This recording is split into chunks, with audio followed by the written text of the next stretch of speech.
Et salut à toutes et à tous, bienvenue sur la chaîne, j'espère que vous allez bien.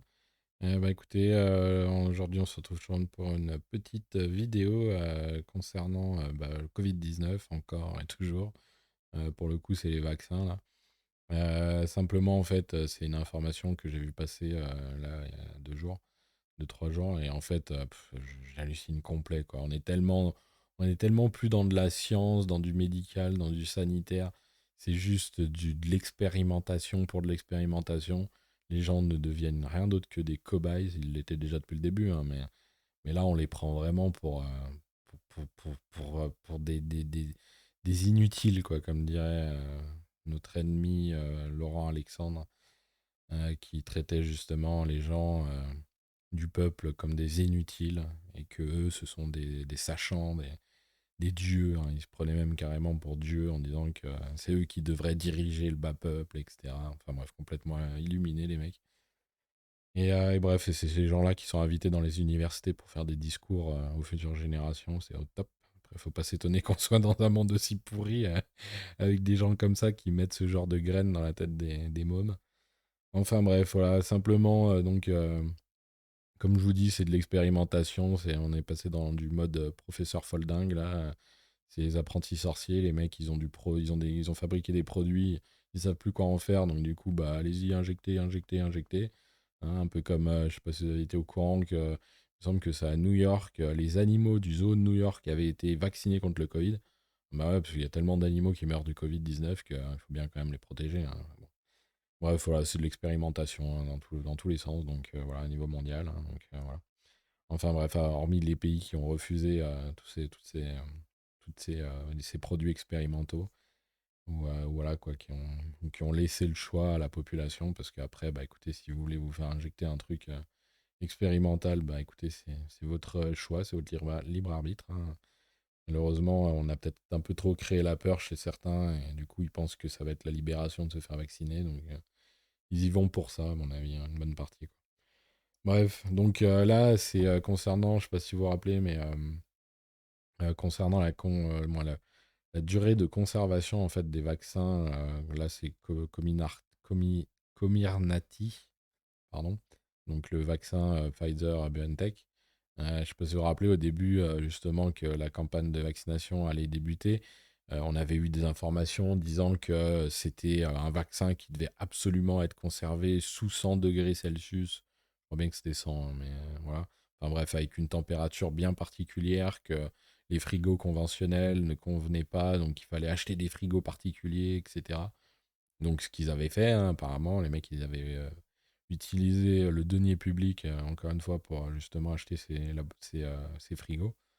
Et au final, bah, genre 2, 3, peut-être 4 mois après le début de la campagne de vaccination, ils ont dit ah, maintenant, en fait, nos vaccins, ils peuvent se conserver dans des frigos de monsieur, madame, tout le monde. Ah bon, d'accord. Ok. Non, après, voilà, je crois pas que ça se garde dans les frigos qu'on a nous, mais au final, apparemment, il n'y avait plus besoin de ces fameux frigos ultra réfrigérés qui atteignent des températures très basses, quoi. Bref, voilà, mais là, on est encore dans un autre délire. Là, c'est par rapport à comme je vous dis, la durée de conservation du vaccin. En gros, ils avaient produit des vaccins, des doses de vaccins avec une certaine durée d'utilisation. Et en fait, bah, ils décident que, bah non, c'est pas grave. C'est une date de péremption, mais en fait, c'est comme, vous savez, dans les produits que vous achetez dans les supermarchés, il y a deux termes différents. Il y a à consommer jusqu'au. Alors ça, c'est des trucs qui sont vraiment sensibles justement au temps, et qui peuvent justement s'abîmer et puis devenir dangereux à la consommation. On peut s'empoisonner si on vient à manger parce que le truc a tourné, voilà, a fermenté, a pourri, etc. Et il y a l'autre terme qui est marqué à consommer de préférence jusqu'à. Voilà. Et ça, c'est des trucs, en gros, on peut encore les consommer pendant un certain temps après la date de péremption. C'est simplement qu'au niveau voilà, du goût, peut-être, ce sera peut-être, voilà, il n'aura peut-être pas le goût optimal du produit qui vient d'être fabriqué. Mais on tombera pas malade pour autant, et du coup, on peut le consommer, quoi. Mais là, apparemment, pour les vaccins, bah non, c'est pas grave, hein. On avait mis une date de péremption, mais en fait, c'était optionnel. Vous pouvez continuer à vacciner avec. Bref, c'est du grand n'importe quoi. Allez, on va se lire ça. AIFA, prolongation de la durée de conservation du vaccin Comirnaty, flacon fermé. Ouais, parce que vous savez, les flacons, il y en a où ils récupèrent dedans quelques doses. Parce que dedans, il y a 6 doses, je crois, dans un flacon. Et du coup, après, voilà, si le flacon est ouvert, là, ils peuvent plus le conserver, c'est sûr. Rome, le 5 octobre. AIFA informe dans une note publiée hier que le résumé des caractéristiques du produit, RCP, et la notice FI du vaccin anti-Covid Comirnaty ont été mis à jour avec la nouvelle durée de validité du flacon congelé qui a été prolongée de 6 à 9 mois. Hop, magie, on rajoute 3 mois. Magnifique.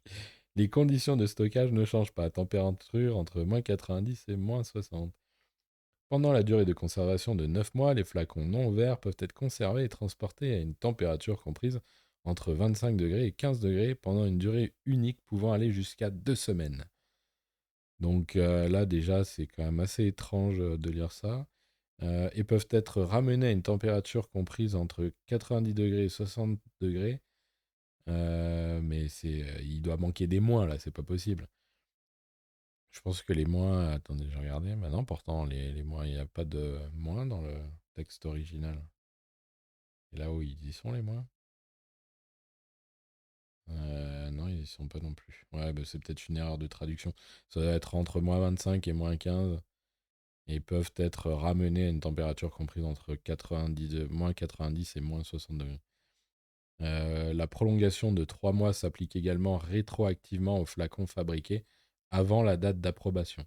Bah oui, parce que de toute façon, c'est la même formule, hein, donc que ce soit avant ou après la date d'approbation, c'est pareil. Donc, tous les flacons dont la date de péremption est postérieure à mars 2022 seront déjà mis à jour avec la nouvelle durée de conservation de 9 mois.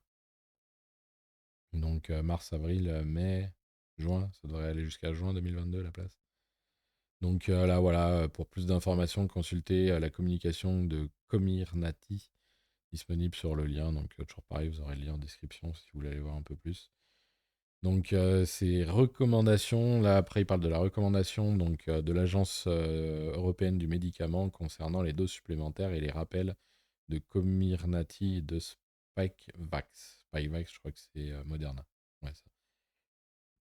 Toujours au sujet de Comirnaty, AIFA annonce que le comité des médicaments à usage humain, CHMP et l'EMA, donc l'Agence européenne du médicament, a conclu qu'il est possible d'administrer une dose supplémentaire de ce vaccin produit par Pfizer-BioNTech, ainsi que du Spikevax de Moderna, pardon, vaccin aux personnes dont le système immunitaire est gravement affaibli au moins 28 jours après la deuxième dose. Alors, moi, personnellement, je ne suis pas médecin, mais quand on voit comment, justement, ce vaccin agit sur le système immunitaire chez pas mal de personnes, c'est-à-dire en le diminuant, pourquoi on va donner ce vaccin à des gens qui sont déjà immunodépressifs, quoi, qui ont déjà, justement, un système immunitaire qui est faible. Pourquoi aller leur donner un truc qui peut encore plus affaiblir leur système immunitaire? Je veux dire, je sais pas, je suis pas médecin, hein, mais moi, dans ma logique à moi, c'est contre-productif de faire ça. Mais bon, apparemment, l'Agence européenne du médicament a dit amen, donc allez-y, hein. La recommandation intervient après que des études ont montré qu'une dose supplémentaire de ces vaccins a augmenté la capacité à produire des anticorps contre le Covid, le virus qui cause le Covid-19 chez les patients transplantés d'organes dont le système immunitaire est affaibli.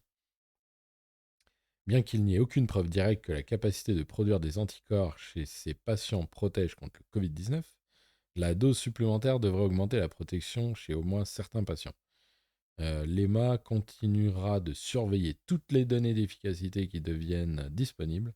Les informations sur le produit pour les deux vaccins seront mises à jour pour inclure cette recommandation. Il est important de faire la distinction entre les doses supplémentaires pour les personnes dont le système immunitaire est affaibli et les doses de rappel pour les personnes dont le système immunitaire est normal. Dans ce dernier cas, le CHMP a évalué les données de Comirnaty qui montrent une augmentation des taux d'anticorps après l'administration d'une dose de rappel 6 mois après la deuxième dose chez les personnes âgées de 18 à 55 ans. Sur la base de ces données, le comité a conclu que des doses de rappel peuvent être envisagées au moins 6 mois après la deuxième dose pour des personnes âgées de 18 ans et plus. Donc encore une fois, on en revient à mes précédentes vidéos où on nous annonçait déjà depuis quelques temps que bah, voilà, ça allait être des doses de rappel tous les 6 mois, tous les 5 ou 6 mois. L'administration de la dose de rappel suivra les recommandations officielles au niveau national définies par les autorités de santé publique, en tenant compte des données émergentes sur l'efficacité et des incertitudes concernant la sécurité. Le risque de maladies cardiaques inflammatoires ou d'autres effets secondaires très rares après un rappel n'est pas connu et est étroitement surveillé. Comme pour tous les médicaments, l'EMA continuera d'examiner toutes les données sur l'innocuité et l'efficacité du vaccin. De plus amples informations sur les recommandations de doses de rappel de Comirnaty seront disponibles dans les informations sur le produit mis à jour. Actuellement, le CHMP évalue les données pour étayer la dose de rappel de Spikevax. L'EMA annoncera le résultat une fois l'évaluation terminée. Voilà, voilà. Donc, encore des belles institutions qui nous veulent du bien et qui ont décidé que bah, on n'a pas besoin de respecter la date de péremption des vaccins. On peut aller plus loin, c'est pas très grave. Et puis que, en fait, bah, faire des doses de rappel et des boosts, comme ils appellent ça, des boosts pour les personnes immunodéprimées, c'est le mieux, c'est au top. Tout ça pour une maladie qui fait moins de morts que certaines grippes saisonnières. Top. Bref. Hein, je fais un petit peu overdose de tout ça. Je pense que je suis pas le seul, hein, mais bon. Faut tenir le coup. De toute façon, je pense qu'on a plus pour très très très longtemps. D'ailleurs, si comment dire, nos amis, les corrompus de notre gouvernement français, votent justement des lois pour se protéger contre des poursuites judiciaires par rapport aux décisions qu'ils ont prises pendant l'état d'urgence sanitaire, à mon avis, c'est qu'ils doivent sentir le vent tourner un petit peu, hein. C'est qu'ils doivent sentir le bâton, le retour de bâton qui commence un petit peu à arriver. Et bah, simplement par rapport à la vidéo que j'avais fait, je ne sais plus comment elle s'appelle, voilà, montrer justement, je vous avais montré qu'un peu de partout dans le monde, il y a les choses qui se passent, l'état d'urgence qui saute, les gens voilà, qui se remettent à vivre normalement. Au Japon, j'ai pas fait de vidéo dessus, mais j'avais vu un article où justement il disait le mystère japonais, en disant que, ah mon Dieu, mais là-bas ils ont réussi à éradiquer le Covid, mais comment? Mais comment? Sauf que bah, pour ceux qui savent un minimum trouver les informations, ça faisait déjà depuis un mois et demi qu'on avait vu des vidéos provenant en fait de responsables de la santé ou de médecins aussi qui avaient été interrogés sur un plateau télé, etc., de personnes qui parlaient de l'ivermectine. Ils disaient justement qu'ils avaient traité leurs patients avec l'ivermectine et qu'ils se rendaient compte de l'efficacité de ce médicament contre le Covid. Voilà. Donc il n'y a pas de mystère japonais, il y a juste de la médecine, de la vraie médecine, voilà, qui a pris le pas sur la propagande vaccinale et toutes les manipulations de Big Pharma. Voilà. Donc maintenant, la question, c'est de savoir combien de temps encore ce délire va continuer en France. Combien de temps encore avant que tout ça s'écroule.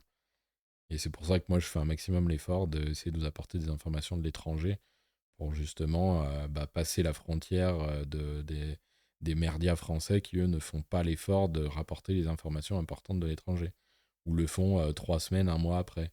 Comme pour l'immunité naturelle et vaccinale que j'avais rapporté dans 2 vidéos, il me semble, et qui ont été rapportées après sur LCI, genre 3 semaines ou un mois après. Voilà.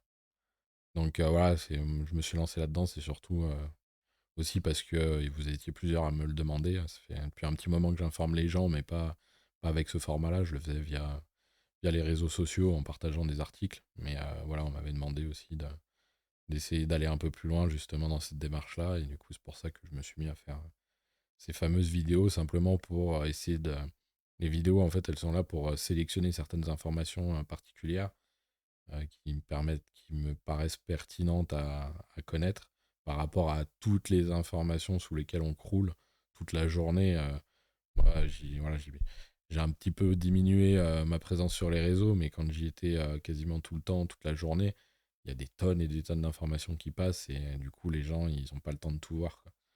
Donc c'est pour ça que, comme je vous dis, je m'étais lancé dans la réalisation de ces vidéos-là pour justement essayer de faire un petit peu de tri, sélectionner les informations les plus importantes et puis vous les rapporter comme ça. Et puis après, bah voilà, si la vidéo, ça ne nous intéresse pas de la regarder, bah vous avez dans la description le lien justement de l'article que je partage. Comme ça, bah, vous pouvez aller voir cet article qui me paraît être pertinent par rapport à tous ceux qu'on voit passer en permanence tous les jours.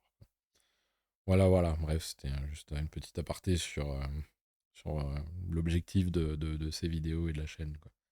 Voilà, voilà. Bref, allez, sur ce, je vous laisse.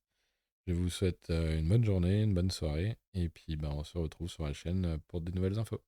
Allez, ciao, ciao.